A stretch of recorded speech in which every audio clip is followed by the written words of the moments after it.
खुलुमबाय स्टुडियो आं रबिन बसुमतारी आथिखालाव बिटिआरआव बिपिएफआ गैथला लिडारफोरानो बिपिएफआव थालाब्ला रायजोफोरा बेवहाय मानो थाबावनो बिपिएफ दोलोआ खुनुरुखुम 2025 मायथाइसिम बिटिसि बिसायख'थिखौल' गेलेनो हासिगोन बेनो जादों राजु नार्जारिनि गोख्रों राव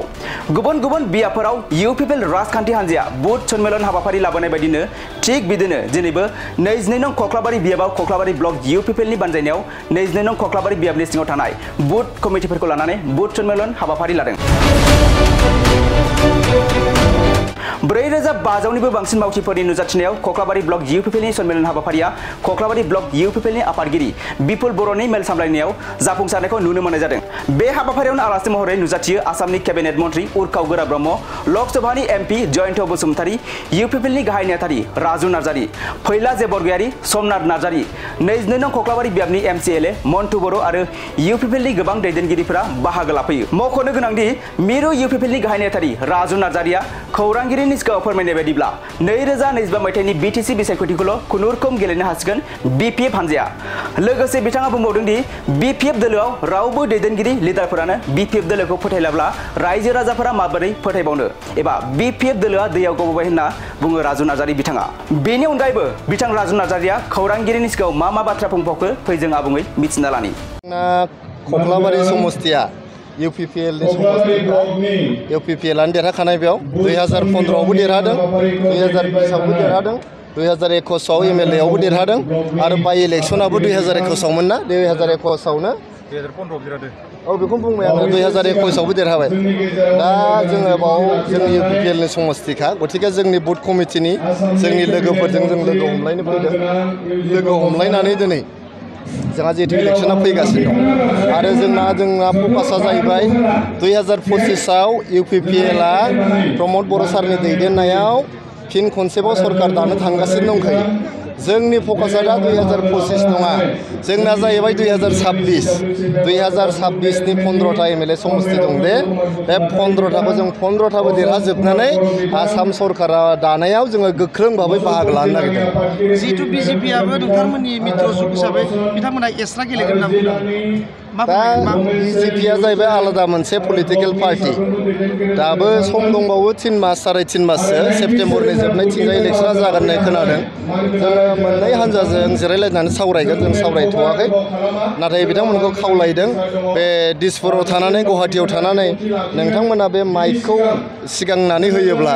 बिथांमोना क'क्राझार दखल खालामगोन बिटिआर दखल खालामगोन बेफोरखौ बुंबाय थायाबालायनो जोंनि बड'लेण्ड ओनसोलनि रायजो राजाखौ सेवा खालामनो थाखाय फैनांगौ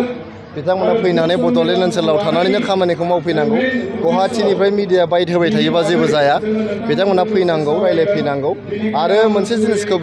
बयबो पलिटिकेल पार्टिया गोसोआव लानाया मोजां जोङो जोबोद खस्थ' खालामनानै बड'लेण्ड ओनसोलाव जाथि जनगोष्ठीनि गेजेराव जे दावराव दावसि दङमोन मोहेरलायनाय दंमोन जों बेखौ थांनाय बोसोरबायाव फोजोबजोब्बाय बे जोबखानाय अरखौ गोमोरखानाय अरखौ फैनानै बिथांमोना सुखांनानै बेयाव गिहि लुना होनो नागिरोबा बे जिनिसखौ जोङो सह्य खालामनाय नङा बेयाव जुदि हिन्दु मुसलमाननि पलिटिक्स ख्रिस्टियान हिन्दुनि पलिटिक्स बेयाव खालामफैनो नागिरोबा जोङो बेखौ लाइ होनाय नङा आरो खुनु बड'लेण्डनि रायजो राजाया बेखौ लाइ होनो नागिराखै जों रायजो राजाफोरजों ज' जानानै बेबायदि बोखावनायनि जे राजखान्थि हिंसानि जे राजखान्थि धोरोमखौ लानानै जे राजखान्थि जाथि जनगोष्ठीखौ बोखावनानै बर' अबर' आरो हिन्दु मुसलमान हिन्दु ख्रिस्टाननि जे राजनिति बिदि खालामनायखौ जोङो बन्द' खालामो हाग्रामा महिलारिनि बिपिएफनि थासारिया माबायदि अबस्थायाव दं हाग्रामाखौ दा रायज्लायबावो नामा हाग्रामाया गैलाना दा बिपिएफआ दा बिटिआर ओनसोलाव गैथ'ला गासिबो लिडारफ्रानो बिपिएफजों जेबो जाला होननानै खारजोबखाबाय बे गोदोनाय नावआव थाजाला बे गोदोनाय नावआव गाखोबाय थायोबा गावसोरबो गोदोफागोन होननानै बिपिएफनि जाय बागा लिडारफोर बिपिएफखौ नागारनानै खारजोब्बाय जोंहालाय रायजोफ्रा मानो बिपिएफआव थाबावनांगौ लिडारफ्रानो थालाबा लिडारफ्रानो बिपिएफखौ बिसास खालामबा बिपिएफनि लिडारफ्रानो होमबालाय रायजोफ्रा मानो थांनांगौ जाखो बहायलाय गथिखे बिपिएफ होननाय पलिटिकेल पार्टिया खुनुरुखुम नैबे 2025 इलेक्सनखौ गेलेनो हाबावगोन बेनि उनाव बिथांमोना गोमोरलांसिगोन जिहेतु रायजो सभानि भट जानो थांगासिनो बेवहाय बिपिएफखौबो नांगौ होननानै बुंबाय थादों बिजेपिनिफ्राय मा फोरमायगोन बिपिएफखौ नांगौना नाङा बियो जाहैबाय बिजेपि आरो एजेपिनिसो खोथा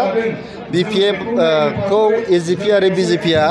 मा खालामो खालामा बिथांमोननि खोथा जोंहा एनडिएनि कलिसन जों एनडिएनि पार्ट जोङो कलिसननि धोरोमखौ मानिनानै जों एनडिएनि सानैबो केन्डिडेटखौ भट होगोन जोंनि एमएलएफ्रा आरो सानैबो केन्डिडेटखौ देरहाहोनायावहाय जोंनि इउपिपिएलनि एमएलएफ्रा बिफाव लागोन।